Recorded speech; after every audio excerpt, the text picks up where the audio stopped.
In this video, I'm going to show you how we increase the force production per stride without increasing the stride rate. Let's take a look. Our athlete is Raul, who is a footballer. He originally had chronic knee pain before joining hyperarc fascia training. After 12 weeks, the problem is resolved, and he decided to upgrade to one-on-one coaching, where we were able to increase his running efficiency and power. According to many mainstream scientists, the key to being a fast runner or sprinter means the fastest sprinter on average take longer strides than lower sprinters, but at a similar stride rate.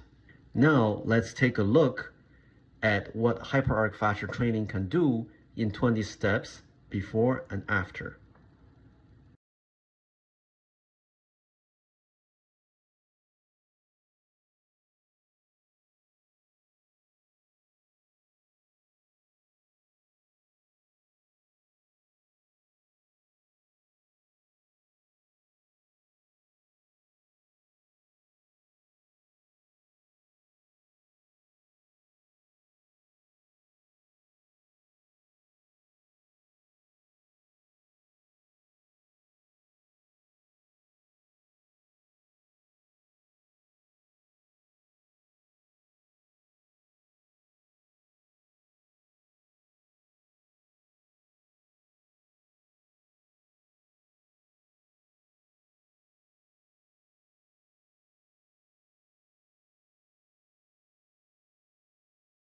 Did we change our muscle typing?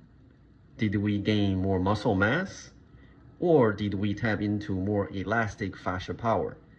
Leave your thoughts below.